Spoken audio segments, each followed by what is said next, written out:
안녕하세요. 충남교통방송 시민기자 남원주입니다. 여러분은 칠흑 같은 어둠 속에서 오로지 내 차 전조등빛 하나에만 의존해 운전해 보신 적 있으신가요? 오늘은 제가 직접 경험하며 느꼈던 어둠의 도로 국가지원지방도 96호선의 이야기를 하려고 합니다.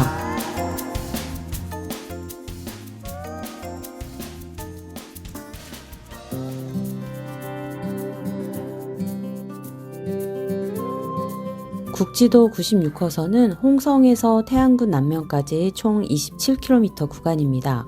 22개의 해수욕장이 있는 정말 아름다운 섬 안면도로 가는 길목이자 미식가들이 찾는 홍성의 남당항, 낙조가 아름다운 서산 간월도, 그리고 강태공들이 사랑하는 창리포구를 하나로 잇는 도로입니다. 특히 서해를 가로지르는 서산 AB지구 방조제가 있는데요. 이 위를 달릴 때의 기분은 정말 상쾌하지만 해가 지고 나면 이야기는 완전히 달라집니다. 바라볼 수 있을지.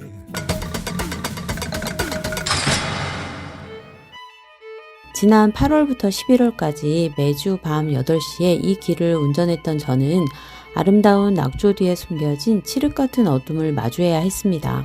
가로등이 없는 구간이 많아서 사방이 너무 캄캄했습니다. 한치 앞에 도로 상황을 예측할 수 없어서 제 손은 핸들을 꽉 쥐고 속도는 점점 줄어들 수밖에 없었습니다.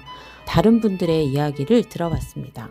남당리 쪽이랑 쪽 AB지구 지나서 갔는데 길은 굉장히 긴데 아무도 없으면 뒤가 너무너무 깜깜하고 뒤 잘 안 보이니까 교차로나 그런 게 안 보여서 이게 내가 가는 길이 맞나 싶을 때가 있었어요. 서울에서는 농사철 되면 트럭이 세워져 있을 때도 있었고 트랙터나 경운기 같은 게 있으면 상향등을 안 켜고서는 그런 것들이 앞에 있으면 급브레이크를 밟았던 기억이 있습니다. 2023년 태안군 방문객은 무려 1775만 명에 달하고 홍성 남당항 역시 올해에 300만 명이 넘는 관광객이 찾았습니다. 서해안을 찾는 발길은 계속 늘고 있는데 정작 이들을 안내할 도로는 여전히 어둠 속에 갇혀 있는 겁니다.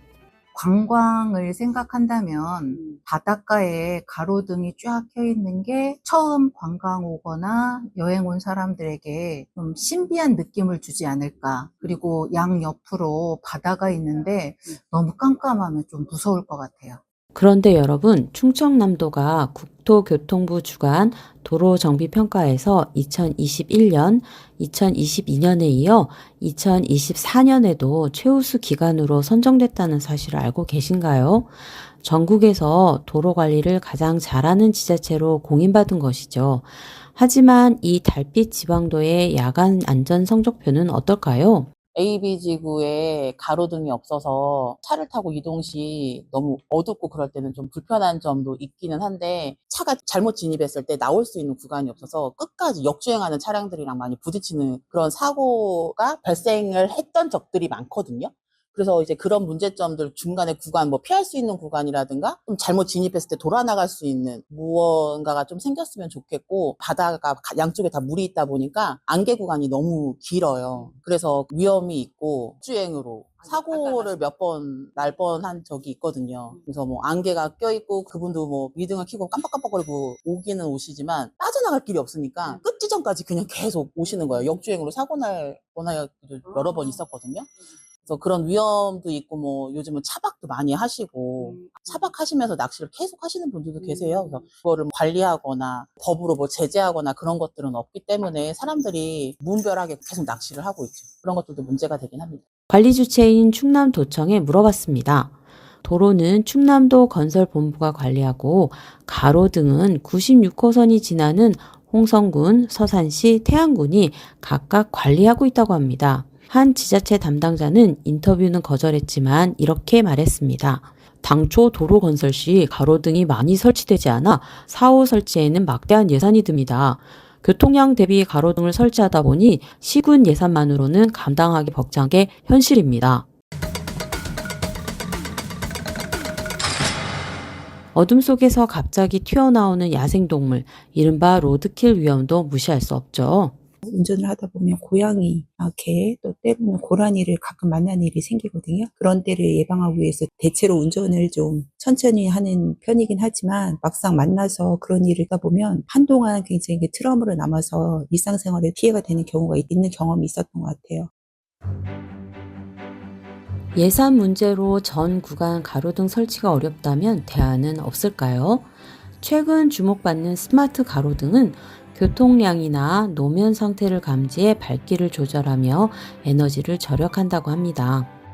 특히 눈에 띄는 기술은 올해 한국건설기술연구원이 개발한 발광 차선입니다. LED를 이용해 스스로 빛을 내는 이 차선은 비가 오거나 안개가 껴도 100m 전방까지 또렷하게 보입니다. 현재 서울과 울산에서 시범 운영 중인데 우리 지역처럼 안개가 잦고 가로등 설치가 어려운 구간에 도입하기에 아주 적합한 기술이라는 생각이 듭니다.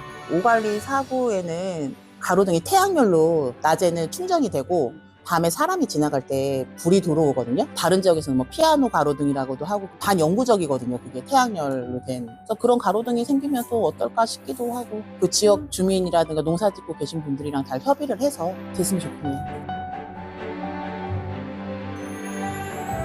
도로는 다양한 운전 숙련도를 가진 사람들이 섞여 달리는 배려의 공간이어야 합니다. 운전에 능숙한 사람에겐 아무것도 아닐 수 있는 어둠이 누군가에겐 공포와 위협이 됩니다. 단 한 사람의 운전자라도 안전하게 집으로 돌아갈 수 있게 돕는 것, 그것이 국가와 지자체의 존재 이유가 아닐까요? 충남도가 도로정비평가 최우수 기관이라는 이름에 걸맞게 이제는 안전한 밤길까지 책임져야 할 때라고 생각합니다. 96호선이 진정으로 아름다운 달빛 지방도가 될 수 있도록 첨단 기술 도입과 예산 지원이 절실합니다. 지금까지 충남교통방송 시민기자 남원주였습니다.